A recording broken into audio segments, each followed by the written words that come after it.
గత 5 రోజులుగా చూసుకున్నట్లయితే బంగారం ధర 12,000 తగ్గడం అయితే జరిగింది. ఈరోజు ఒక్కసారిగా 10,000 దాకా పెరగడం అయితే జరిగింది. సో ఒక్కసారి అసలు ఈ పెరుగుదల గురించి బిహైండ్ దట్ రీజన్స్ ఏమున్నాయి, అసలు ఏ విధంగా బంగారం అనేది పబ్లిక్ రెస్పాన్స్ ఎలా ఉందనేది ప్రతి ఒక్కటి తెలుసుకుందాం. ప్రస్తుతం మనతో పాటు చందన బ్రదర్స్ మేనేజర్ శ్రీనివాస్ గారు ఉన్నారు. ఒక్కసారి వారి మాటలు తెలుసుకుందాం. సార్ నమస్తే సార్.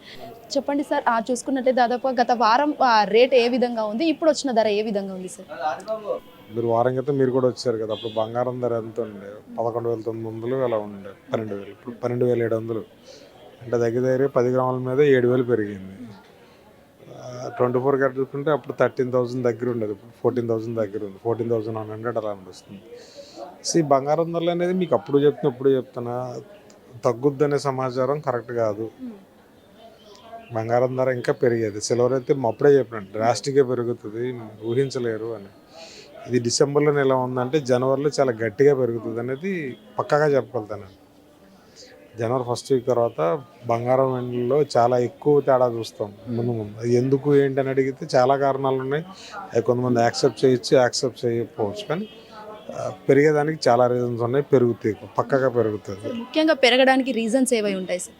చాలా ఉంది. ఇప్పుడు అమెరికాలో ఇప్పుడు H1B1 వీసాలు గొడవలు, అంటే ఈ వీసాలకి బంగారానికి సంబంధం ఏంటి? ఇప్పుడు అలా కాదు. ఇప్పుడు అక్కడ కంపెనీలు బతికేది ఎంప్లాయీస్, పనిచేసే సాఫ్ట్వేర్ కంపెనీలు. ఇలాగా ఆయన అక్కడ వస్తూ ఉంటుందా?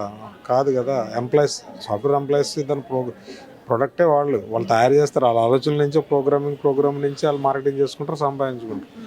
అలాంటి ఇంజనీర్లని మా దేశంలో పక్కాగా ఎలా అయితేనే ఉండనిస్తాం, లేకపోతే ఉండను రకరకాల రూల్స్ అండ్ రెగ్యులేషన్స్లో ఇప్పుడు కంపెనీల తాలూకా మనుగడ ఏమవుతుంది? వాళ్ళ ప్రపంచంలో నిపుణులు ఎవరైతే టాలెంటెడ్ ఉంటాడో వాళ్ళందరినీ హైర్ చేసుకుని వాళ్ళు అక్కడ పని చేయించుకుంటున్నారు.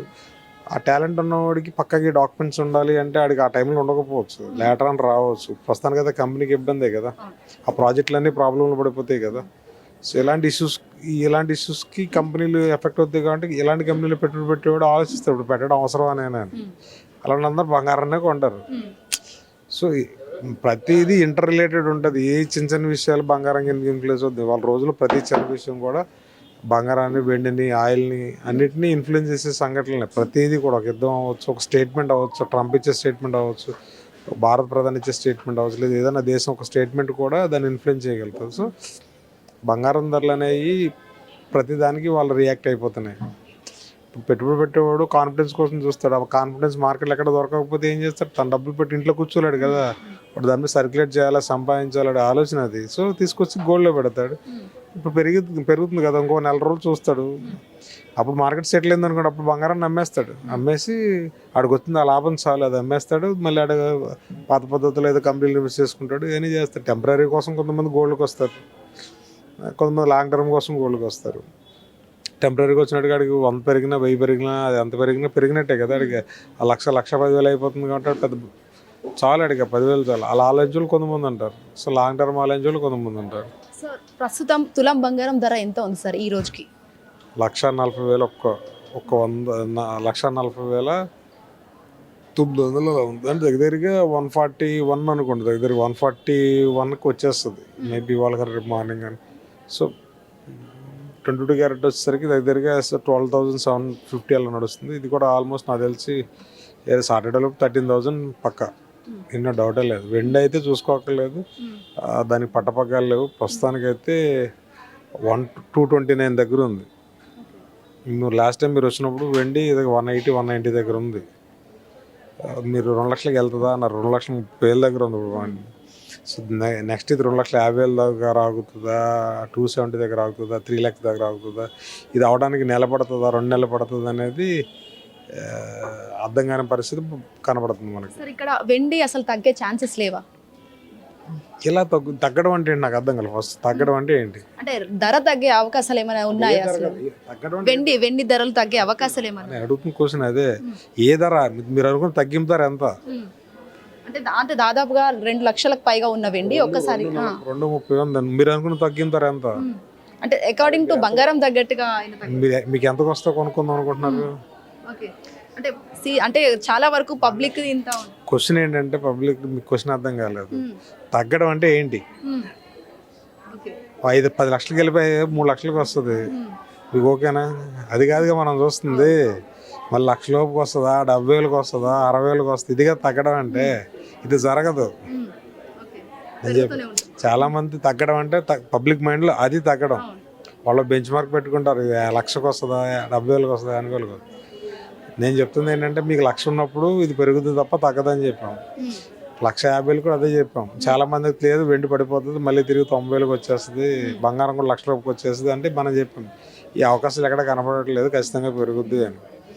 సన్నిసార్లు మేమే సక్సెస్ అవుతాం అంటే కాదు, దానికి తగ్గడానికి రీజన్స్ చాలా తక్కువ ఉన్నాయి, పెరగడానికి రీజన్స్ చాలా ఎక్కువ ఉన్నాయి. కాబట్టి మనకు మనం అంచనా వేయగలుగుతున్నాం. సో మార్కెట్ రెండింటికి ఈక్వల్ ఆపర్చునిటీస్ ఉన్నాయని కూడా తగ్గడానికి పెరగడానికి. అప్పుడు డైలమాలో ఉంటాం. పెరగడానికి 100 రీజన్స్ ఉంటే తగ్గడానికి 5-6 రీజన్స్ ఉన్నాయి. 5-6 రీజన్స్ చాలా కాంప్లికేటెడ్గా ఉన్నాయి. సో అవి చాలా ఇంటర్లింక్ ముళ్ళు ఉంటాయి కదా, చిక్కు ముళ్ళు లాంటివి అన్నమాట. అవన్నీ ఏడాలి అంటే చాలా కష్టమైన పని అది. సో పెరిగేదానికి చాలా చిన్న రీజన్స్ కదా, ప్రతి రీజన్ ఉంది, చాలా రీజన్స్ ఉంది. అది ఇదేదని చెప్పడానికి వెళ్ళదు, అన్నీ ఉన్నాయి. సో వెండి ధరలు తగ్గడం అంటే పబ్లిక్ అనుకునే తగ్గింపు 1,00,000 లోపు ఈ రావు. బంగారం రాదు, వెండి రాదు. సో ఇప్పుడు వెండి వెళ్ళిపోయి 220, 230 దగ్గర ఉంది. నేను ఏం చెప్పదలుచుకున్నానంటే తగ్గుద్ది అని వెయిట్ చేస్తే భవిష్యత్తులో అది 3,00,000కి వెళ్ళి 2,70,000కి వస్తుంది, కానీ 220కి అయితే రాదు. ఈ తగ్గుద్ది అనే భాషను మార్చుకుంటే బాగుంటుంది. ఫైనల్గా చెప్తున్నారు. ఓకే సార్, చూసుకున్నట్లయితే అటు వెండి కావచ్చు, బంగారం కావచ్చు, రెండింటికి ఎక్కువ పబ్లిక్ దేనిపైన ఫోకస్ చేస్తున్నారు? వెండి కొంటున్నారా, బంగారం తీసుకుంటున్నారా? రెండు ప్యారల్గా పెరుగుతున్నాయంటే రెండింటి మీద డిమాండ్ ఉందనే కదా అర్థం. డిమాండ్ లేకుండా ఒకటి తగ్గదు, ఒకటి ఆగదు కదా. రెండు పెరుగుతున్నాయంటే రెండు కొంటున్నారని అర్థం. వెండి ఎక్కువ కొంటున్నారని అర్థం. వెండి బాగా పెరుగుతుంది. ఒక రోజు 10,000 పెరిగింది, గత 3 రోజుల దాకా 30,000 పెరిగింది. సో వెండికి ఉన్న అడ్వాంటేజ్ ఏంటంటే డొమెస్టిక్ కన్నా ఇండస్ట్రియల్ డిమాండ్ ఎక్కువ వస్తుంది వారికి కంపెనీల నుంచి.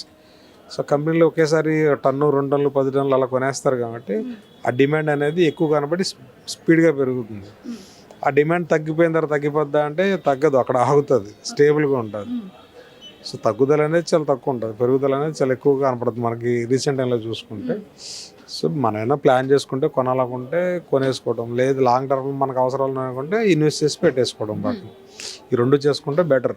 లేదు ఇంకా తగ్గుద్ది, నాకు ఎవరో చెప్పారు, నేను పుస్తకాలు చదివానంటే నేను మీ ఆలోచన తప్పడాల్సిన అవసరం నాకు లేదు, కానీ అది ఎంతవరకు కరెక్ట్ అని జడ్జ్ చేసుకోమంటాను. సో గత వారం రోజుల నుంచి అసలు పబ్లిక్ రెస్పాన్స్ ఎలా ఉంది? తగ్గినప్పటి నుంచి ఈ రోజు ఒక్కసారిగా పెరిగింది కదా, ఎట్లున్నారు, వస్తున్నారు? అసలు పబ్లిక్ ఏం ప్రాబ్లం ఉండదండి.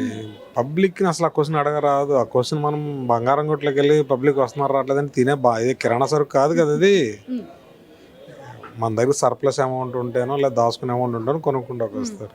సో హైదరాబాద్ నగరంలో బిజినెస్ కోసం ఇబ్బంది ఏం లేదు. సో ఇప్పుడు ఇదైనా పెరుగుతుంటే దాని ధర పెరుగుతుంటే దాని మీద ఇంట్రెస్ట్ పెరుగుద్ది పబ్లిక్. జనాలు భూముల కిందకి ఎగబడతారు. అపార్ట్మెంట్ ధరలు ఎప్పుడైనా తగ్గడం చూసారా మీరు? భూముల ధరను తగ్గడం చూసారా? మరి జనం కొనడం మానేశారా? అవి కొనడం మానేశారా? ఇన్వెస్ట్ చేయడం మానేశారా? సో ఈ బంగారం వెండి కూడా అటువంటి పరిస్థితి ఎప్పుడు ఉండదు, పెరుగుతుంది.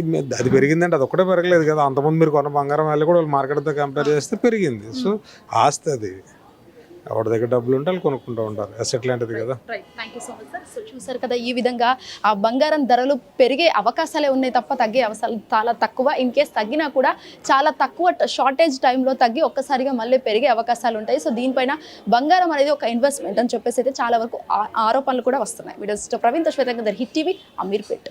హిట్ టీవీ యాప్, ఇందులో short news, live news, entertainment shows, movies, digital magazines తో పాటు మీ జిల్లా వార్తలను కూడా ఫ్రీగా చూడొచ్చు. ఇంకెందుకు ఆలస్యం, వెంటనే హిట్ టీవీ యాప్ ని డౌన్లోడ్ చేసుకుని ఫ్రీగా ఎంటర్టైన్మెంట్ పొందండి. Hit TV app, hit TV app, please download hit TV app. Hit TV app ని ఫ్రీగా డౌన్లోడ్ చేసుకుని ఎంజాయ్ చేయండి. మీకు నచ్చిన ఎంటర్టైన్మెంట్ కోసం హిట్ టీవీ యాప్ ని ఫ్రీగా డౌన్లోడ్ చేసుకుని ఎంజాయ్ చేయండి. హిట్ టీవీ యాప్ ని డౌన్లోడ్ చేసుకుని ఆస్వాదించండి, ఆశీర్వదించండి. ఇంతమంది సెలబ్రిటీలు హిట్ టీవీ యాప్ ని డౌన్లోడ్ చేసుకోండి అని చెప్తున్నారంటే ఎంత మంచి యాప్ ఆలోచించండి. అమెరికా అమెరికా అమెరికా అమెరికాలో చదవాలనుకునే వాళ్ళకి విశ్వసనీయమైన పేరు మన శౌర్య కన్సల్టెన్సీ. UK లో 1 year masters, UK లో 1 year masters, 2 years work permit up to 5 years visa. Contact Saurya Consultancy. Contact 89851 89851.